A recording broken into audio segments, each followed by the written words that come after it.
नमस्कार साथियों, मैं AK Singh, chief business adviser, Sonata Finance private limited, अपने कॉरपोरेट ऑफिस गोमती नगर लखनऊ से बोल रहा हूँ। आज मैं आपके साथ एक नए विषय के साथ उपस्थित हूँ। जैसा कि आप जानते हैं कि हमारी संस्था MIS पे काफ़ी अच्छा काम की है और दर्जनों रिपोर्ट्स आपकी सुविधा के लिए प्रतिदिन के आधार पर प्रेषित की जाती है, जिसमें सारे बड़े ही माइक्रो ग्रेनुलर डाटा संकलित किए जाते हैं ताकि आपको रेडिली आवश्यक जानकारियां मिल सके और उसके आधार पर आप अपना एक्शन प्लान बना सकें। आज कलेक्शन, चूंकि रीपेमेंट बहुत ही इंपॉर्टेंट होता है, किसी भी फाइनेंशियल कंपनी का भविष्य इस बात पर निर्भर करता है कि वो कितना बिजनेस करती है और उस बिजनेस में से कितना पैसा उसको टाइम से ब्याज के वापस मिल जाता है। इसलिए कलेक्शन की इंपॉर्टेंस को देखते हुए हमारे क्लाइंट्स का जो रीपेमेंट होता है उस पर 3 महत्वपूर्ण हमारी रिपोर्ट्स हैं जिनको आज मैं अपनी चर्चा में शामिल करूंगा। एक है रीजन वाइज कलेक्शन परफॉर्मेंस, एक है डिफॉल्टर्स और तीसरा है अतिलंबित यानी कि रिटेन ऑफ अकाउंट। तो सर्वप्रथम हम रीजन वाइज कलेक्शन परफॉर्मेंस जो है उसको हम उस पर चर्चा करेंगे। साथियों, अगर हम रिपोर्ट्स को अच्छी तरह से पढ़ ले, समझ ले, तभी हम इसकी उपयोगिता कर पाते हैं और हमारे इस सत्र का रिलेवेंस भी यही है कि हम लोग बखूबी समझ सकें कि कैसे इस बात को समझना है और क्या क्या चीज़ें हम यहाँ से निकाल सकते हैं जो हमारे एक्शन प्लान में हमको मदद करेंगे। अब अगर हम देखें कि हमारी जो कलेक्शन की पोजीशन है, आपके सामने स्टेटमेंट्स हैं, आप इसमें रीजन वाइज देख सकते हैं और जो दूसरे हमारे ऑफिशियल्स हैं, zone wise, division wise, region wise, hub wise, branch wise, ये डिटेल उपलब्ध है। यहाँ तक कि अकाउंट वाइज क्लाइंट्स का भी डिटेल उपलब्ध है कि किस क्लाइंट की क्या पोजीशन है और उस क्लाइंट को कौन सा फील्ड ऑफिसर BRO सर्व कर रहा है, अटेंड कर रहा है।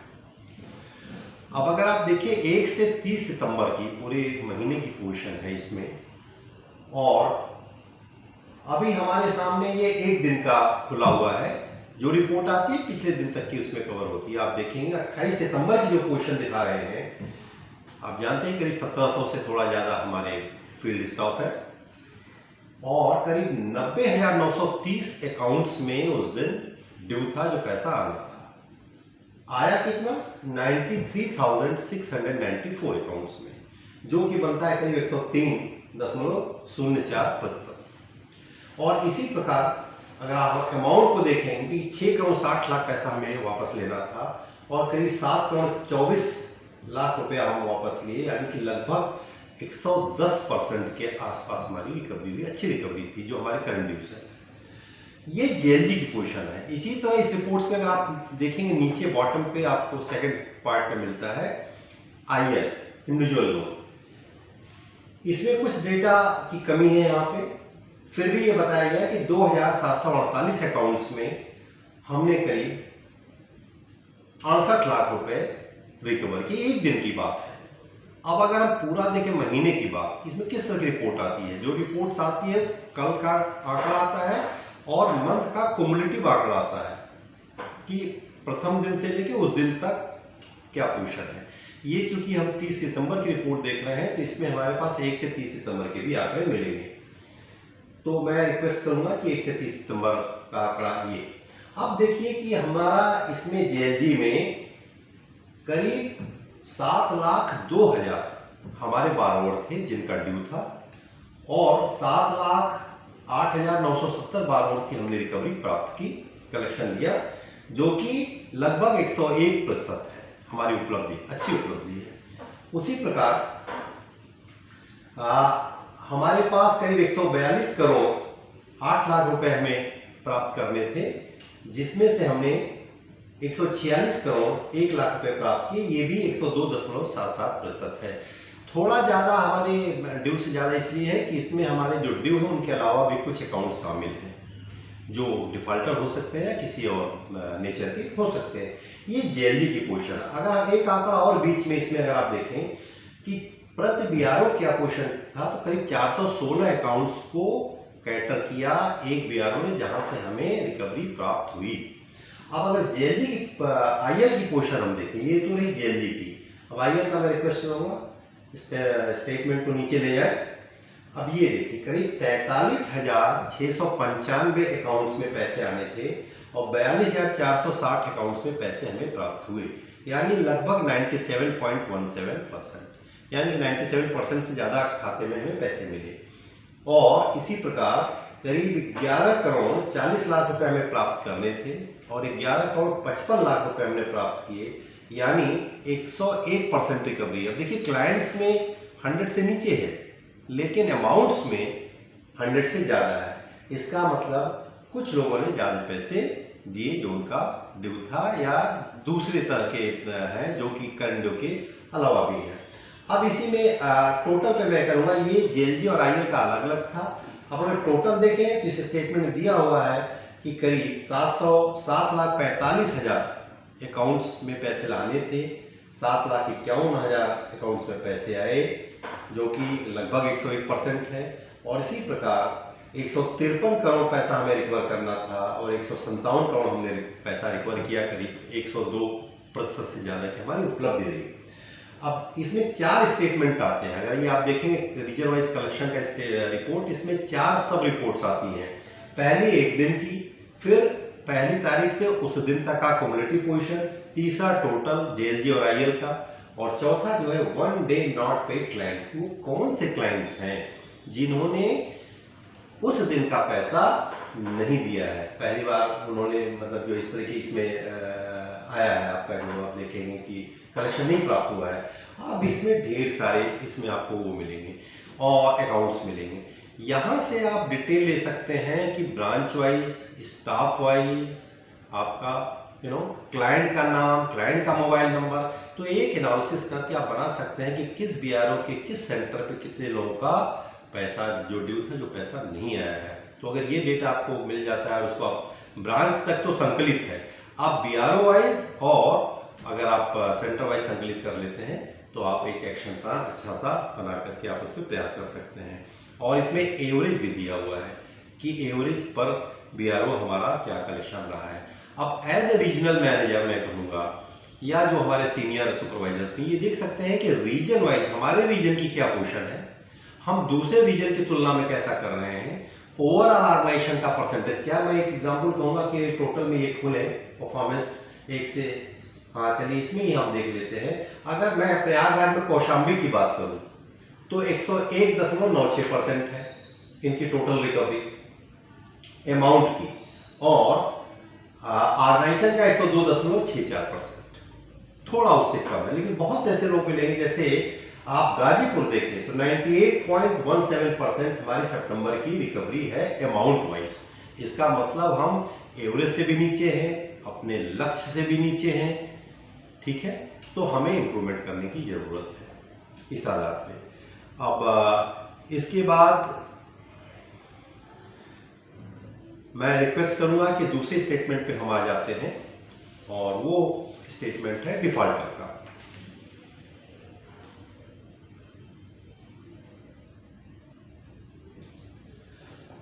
साथियों डिफॉल्टर है क्या? देखिए बैंकिंग टर्म्स में आपको थोड़ा समझना चाहिए। बैंक्स में डिफॉल्टर उसको कहते हैं पहली बार आपने जो पैसा देना था आपने नहीं दिया, पहले दिन से ही आप डिफॉल्टर कहलाएंगे। अगर आज तारीख है 6 अक्टूबर 2022, 6 अक्टूबर को हमारी इंस्टॉलमेंट 100 रुपये ड्यू हुई, अगर हमने पैसा नहीं दिया तो आज से हम डिफॉल्टर हो गए। लेकिन हमारे यहाँ सोनाटा फाइनेंस कंपनी में जो हमारी प्रैक्टिस है उसके अनुसार डिफॉल्टर हम उसको मानते हैं जब उसका टोटल रीपेमेंट पीरियड जो होता है शेड्यूल के हिसाब से, जब वो ओवर हो जाता है, बीच में नहीं। जैसे अगर 24 महीने के लिए हमने लोन दिया है और 12वें महीने से या 18वें महीने से डिफॉल्ट करना शुरू किया है, तो जब 24 महीना पूरा हो जाए तब हम उसको डिफॉल्टर बोलेंगे, और ऐसे अकाउंट्स का डिटेल यहाँ पे दिया हुआ है। अब ये इंपॉर्टेंट क्यों हो जाता है कि पूरा पीरियड निकल चुका है। अब देखिए डिफॉल्टर आप देखेंगे 1 से 30 सितंबर की पोजीशन, तो 44,634 अकाउंट्स में पैसा आना था। आया कितना उस माह के दौरान? 9,809 अकाउंट में, यानी लगभग 22% recovery. Client number wise, amount wise करीब हमारे पास 69 करोड़ आने थे और 1.6 करोड़ ही हमारे पास आए, 2% रिकवरी हमारी। और एनपीए देखिए, हमारे पूरे ऑर्गेनाइजेशन की बात करें तो सितंबर के माह के प्रारंभ में ओपनिंग बैलेंस एनपीए की क्या थी? इनमें 48 करोड़ 38 लाख, 1 करोड़ 34 लाख की रिकवरी हुई, तो बचा केवल 47 करोड़ 4 लाख हमारे अभी भी बचे हैं। ये कौन सा पैसा है जिसमें लगभग 44,000 अकाउंट्स में करीब 47 करोड़ ऐसा पैसा है जिसमें टोटल रीपेमेंट पीरियड ओवर हो चुका है, means they are very sensitive. हमें इस पर बहुत विशेष ध्यान देना पड़ेगा। जैसे जैसे दिन बीतता जाएगा रिकवरी की संभावना कम होती जाएगी। ये सारे डिटेल हमारे इसमें दिए हुए हैं रीजन वाइज। उसके बाद आप देखिए नॉट पेड क्लाइंट, एक दूसरी जो सब रिपोर्ट है, मैं उस पर रिक्वेस्ट करूंगा अपने साथी से उसको हाईलाइट करें। अब इसमें देखिए कौन से अकाउंट है जिनका पूरा पीरियड पूरा हो चुका, पैसा नहीं आया। ये very dangerous and every passing day is causing more concern to all of us, क्योंकि जैसे जैसे दिन बीतेगा रिकवरी की संभावना कम होती जाएगी। तो हमारा आपसे प्रयास है कि सेंटर वाइज, बीआरओ वाइज आंकड़े इकट्ठा कर लीजिए, कौन कौन से हमारे बारोवर्स हैं जिन्होंने पैसे नहीं दिए हैं, और उन पे पूरा एक स्ट्रेटजी बना के हम कलेक्शन ड्राइव चलाएं और उसको हम रिकवर कर सकें। ये मेरी आपसे रिक्वेस्ट है। अब हम लोग तीसरे पे आएंगे, वो है लापरवाही रिपोर्ट। अब साथियों, लापरवाही जैसा कि नाम से ही इंगित है कि हमने लापरवाही बरती है, बहुत सटीक शब्द है। इस शब्द की बड़ी प्रशंसा की गई। हमारे जो स्टेक होल्डर्स हैं जो आते हमारी रिपोर्ट्स देखते हैं, चाहे हमारे लेंडर हो या इन्वेस्टर हो या और जो भी दूसरे स्टेक होल्डर्स हो। लापरवाही का मतलब ये ऐसा क्लाइंट्स है, आप मैं कहूँगा कि इसमें आप देखें 1,26,000 हमारे क्लाइंट ऐसे हैं जो लापरवाही वाली कैटेगरी में आते हैं। इसमें हमने पैसा केवल कलेक्ट किया है 12,000 अकाउंट में, 12,874 अकाउंट में माह के दौरान 10% खाते में ही पैसा आया है। और पैसा आया कितना है? 205 करोड़ ड्यू था, जिसमें से केवल 2 करोड़ 26 लाख यानी लगभग 1% पैसा आया है। यहाँ बहुत ज़्यादा एक्शन जरूरत इसलिए साथियों कि लापरवाही हम उसको कहते हैं जो आदमी दूसरे ऑर्गेनाइजेशन से जुड़ा हुआ है, फाइनेंशियल इंस्टीट्यूशन से, वहाँ से उसने लोन लिया है और निश्चय वहाँ पे लोन की सर्विसिंग कर रहा है, अपने इंस्टॉलमेंट पे कर रहा है, लेकिन हमको नहीं पे कर रहा है। दो तरह के डिफॉल्टर होते हैं, एक होते हैं विलफुल, एक होते हैं नॉन विलफुल। ये विलफुल डिफॉल्टर है। विलफुल का मतलब उसकी पोटेंशियल है, उसकी रिपेइंग कैपेसिटी है, लेकिन वो हमको पैसा नहीं दे रहा है, दूसरों को दे रहा है। ये बहुत ही डेंजरस सिचुएशन होती है, क्योंकि जिसके पास रिपेइंग कैपेसिटी नहीं उसको तो एक बार समझा जा सकता है, लेकिन जिसकी रिपेइंग कैपेसिटी है वो नहीं पे कर रहा है, इसका मतलब हमारे पास फॉलो अप की ज़रूरत है। आप देखेंगे कि ग्रामीण परिवेश में या शहरों में भी जो गरीब तबका है वो कई जगह से लोन लेता है, बैंक से, फाइनेंस कंपनी से लेता है, एनबीएफसी से लेता है, प्राइवेट मनी लेंडर से लेता है। जो ज़्यादा तकादा करता है, फॉलो अप करता है, उसको दे देता है, जो नहीं करता है उसको नहीं देता है। ये स्पष्ट सी बात है। तो अगर ये आप इसको जरा ये रिपोर्ट खोलिए, staff wise, client wise detail. अब इसमें सब दिया हुआ है कि कौन सा बारोवर है, आप उस तरफ ले जाइए, देखिए इसमें नाम भी दिया हुआ है, उसके सारे मेरे ख्याल से फ़ोन नंबर भी दिए हुए हैं, कितना अमाउंट ड्यू था। अगर टॉप पे आप देखें कि तबस्सुम निसा के 3,561 रुपया ड्यू था, इन्होंने एक भी पैसा नहीं दिया, फ़ोन नंबर भी दिया हुआ है। तो ये तबस्सुम निसा दूसरों को तो पैसा दे रही, दूसरी एजेंसी को, दूसरे बैंक को या प्राइवेट मनी लेंडर्स को, हमको नहीं दे रही है। तो ये पोटेंशियल है। यहाँ पे अगर हम रेगुलर फॉलो अप करें, दबाव बनाएं उनको और ये एहसास दिलाएं हमारी कंपनी उनके लिए इम्पोर्टेंट है आगे भी, तो पैसा आ सकता है। इसलिए साथियों मैं आपसे ये रिक्वेस्ट करूँगा कि इन तीनों रिपोर्ट्स के आधार पे, लापरवाही रिपोर्ट, डिफॉल्टर की रिपोर्ट और region wise collection performance report को अच्छी सी विवेचना करके अपने रीजन के लिए, अपने ब्रांच के लिए, अपने सेंटर के लिए और अपने प्रत्येक बीआरओ के लिए क्या स्ट्रेटजी बन सकती है बनाइए और रेगुलर फॉलोअप करिए, तभी पोजीशन इंप्रूव होगी। रिकवरी ही ऑर्गेनाइजेशन या कलेक्शन ही जो है ऑर्गेनाइजेशन का फाइनेंशियल हेल्थ कैसा होगा उसको डिसाइड करेगा, और फाइनेंशियल हेल्थ से जुड़ा हुआ हमारे क्लाइंट का भी भविष्य है और हमारे स्टाफ का भविष्य है। नमस्कार, थैंक यू।